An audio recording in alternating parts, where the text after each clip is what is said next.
Life అంటే జీవితము లేక జీవము, రెండు అర్థాలు వస్తున్నాయి. జీవితము అనే దాన్ని మనం ఒకసారి ధ్యానం చేద్దాం.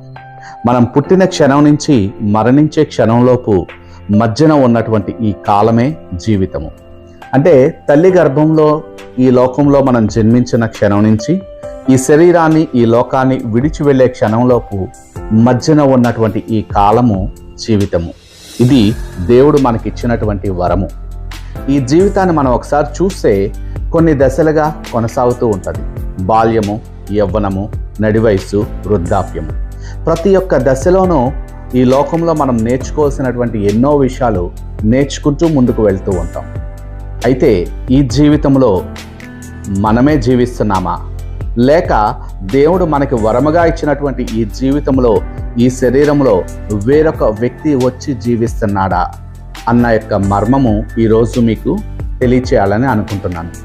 అఫ్కోర్స్ ఈ జీవితము చాలించిన తరువాత, అంటే మరణించిన తరువాత మనం వెళ్ళడానికి రెండు మార్గాలు ఉన్నట్టుగా బైబిల్ గ్రంథం తెలియచేస్తుంది.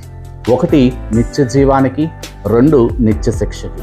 అయితే ఈ లోకంలో జన్మించినటువంటి ప్రతి ఒక్క వ్యక్తి జీవితంలోనూ తను మాత్రమే జీవిస్తున్నాడా అని తెలియాలి అంటే దేవుడు తన స్వరూపంలో తన పోలిక చొప్పున సృజించినటువంటి మానవుడిని ఏ రకంగా సృష్టించాడో మొట్టమొదట మనకి అర్థం కావాలి. దేవుడు మానవుడిని సృజించినప్పుడు ఆత్మరూపిగా సృజించి తనకి జీవాన్నిచ్చి ఈ జీవాత్మని నేలమంటితో నిర్మించినటువంటి శరీరంలోనికి ప్రవేశపెట్టారు.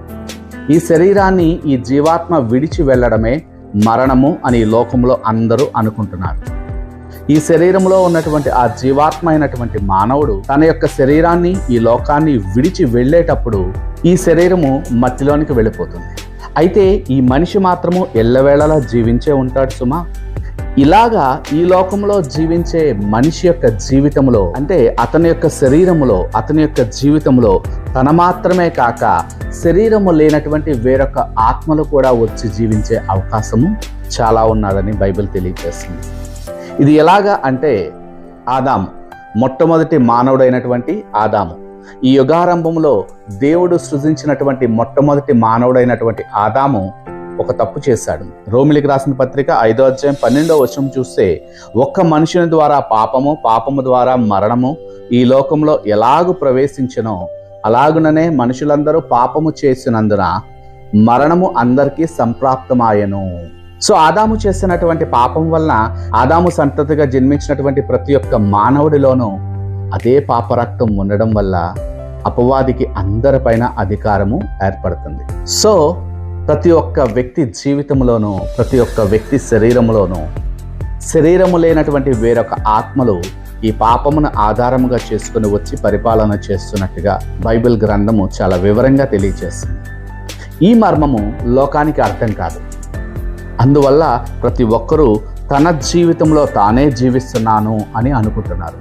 ఇది నాకెలా తెలుసని మీరు అనుకుంటారేమో. ఎస్, నా జీవితంలో కూడా నేను ఇది అనుభవపూర్వకంగా గ్రహించుకున్నాకే నాకు అర్థమయ్యింది. నా జీవితంలో ఒక 17 సంవత్సరాలు ఆల్కహాల్కి ఎడిక్ట్ అయ్యి ఉన్నాను, సిగరెట్కి ఎడిక్ట్ అయ్యి ఉన్నాను. అప్పుడు నాకు తెలియదు వేరొక అనేకమైన ఆత్మలు నా శరీరంలో ఉంటూ నా మనసును కంట్రోల్ చేస్తూ నా జీవితంలో జీవించేస్తూ ఉన్నాయని.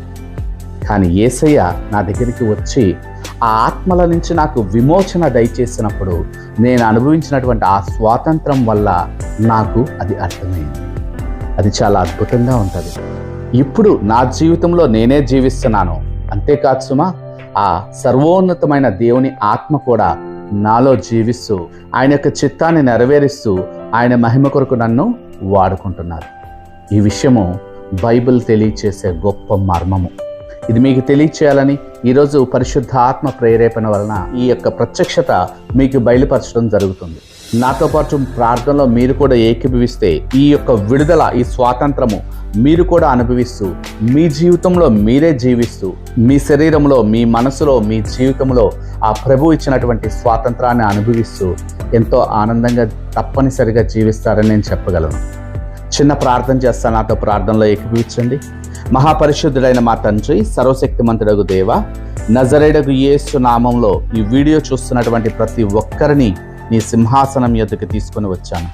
మీరు అనుగ్రహించినటువంటి ఈ జీవాన్ని అనుభవిస్తున్నటువంటి నీ బిడ్డల యొక్క జీవితాలలో పాపము ద్వారా, శాపము ద్వారా అపవాది పరిపాలన చేస్తూ వారి జీవితంలో ఈ యొక్క సాతాను సంబంధమైన ఆత్మలు జీవిస్తూ బంధకములో ఉన్నారో వారికి సంపూర్ణమైనటువంటి విడుదల దయచేయమని దేవా, ఈ క్షణము నా ప్రార్థనకు సమాధానముగా వారి యొక్క స్వాతంత్రాన్ని వారు పొందుకొని నీ ఆత్మ నడిపింపులోనికి వచ్చే విధముగా నీ కృపాన్ని గ్రహించమని పరిశుద్ధాత్మ స్వాధీనంలో వారిని అప్పగిస్తూ యేసు నామంలో ప్రార్థిస్తున్నాం తండ్రి. ఆమేన్. God bless you all.